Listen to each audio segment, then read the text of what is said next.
No, my head is not glowing. Those are just the drugs in the Milwaukee water supply.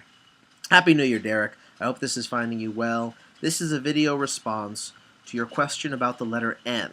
You'd said that you were riding on the subway and you heard people speaking different languages, and you were curious as to why so many languages have a word for no that begin with the letter N. No, none, yet, nada. It's a good question. Um, I can't give you the definitive answer, but everything I understand about language, anthropology, and psychology leads me to believe that it has less to do with anything psychologically inherent or connected to the sound, and more to do with the way languages have evolved side by side. One of the basic rules of language is that language is arbitrary. The word dog brings to mind something with four legs and a tail and fur that goes woof woof woof or bark bark bark. That thing, the picture, what a dog is, has absolutely nothing to do with the name we've attached to it, the sound, the letters we chose. It's just a dog. That's just the word we chose. In the same way that the word dog has absolutely nothing to do with the word cane or the word perro or any other language's name for dog.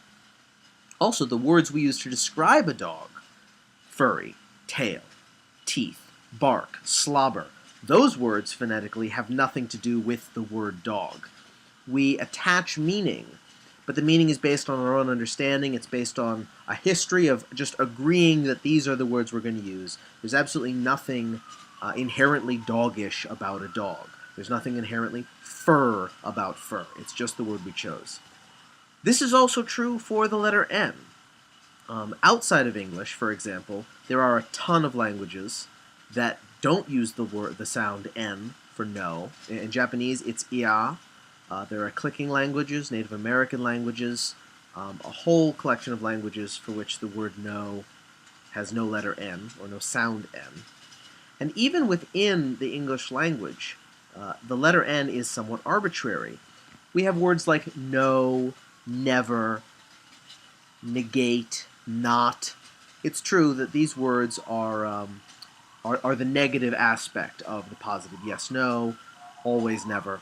But then we have words like noodle, newborn, newspaper, naughty in terms of a knot, night in terms of a night of the round table.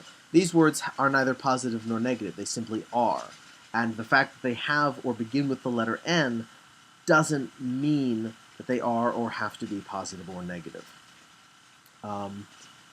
There are, of course, certain universal facial expressions, universal sounds. The crying of a baby elicits a sort of a universal reaction. Facial expression of someone walking down the street with their eyebrows raised or their nostrils flared are going to bring about different reactions. Someone curling their fist out of anger, which reveals the knuckles, which are the weapon. But these things are reflexive. They just happen. Making the sound N requires that we put our tongue on the alveolar ridge, close our throat, and vocalize through the nose. It's a lot of moving parts. It's less reactive and more constructive.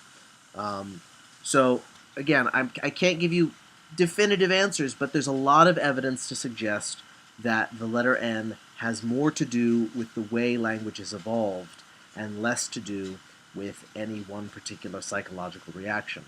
Now, out of curiosity, I did a Google search. I found a list of 84 languages and how to say no in those 84 languages.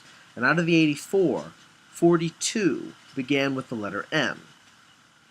84 is not an exhaustive list of languages for the planet, so again, this is not conclusive, but it does raise the question of why are there so many languages for which the word no starts with N.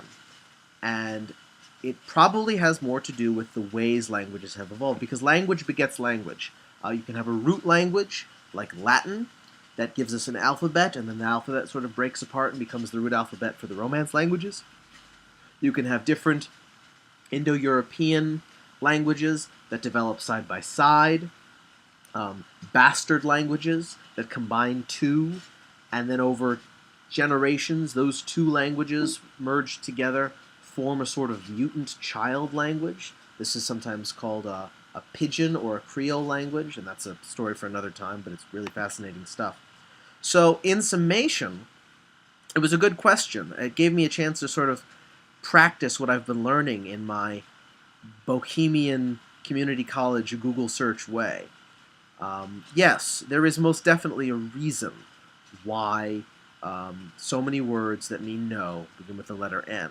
I can't tell you what that reason is, but I can tell you that there is a tremendous amount of evidence in support of it being connected to culture, and there's a tremendous amount of evidence against it being connected to human psychology. I don't want to ramble on here, so I'm going to wish you adieu. I've got a couple more videos coming your way. Hopefully I'll get them done before you get back, so you'll have something to watch while you're abroad. Take care, best to the fam and to Sarah, and I'll catch you next time. Bye.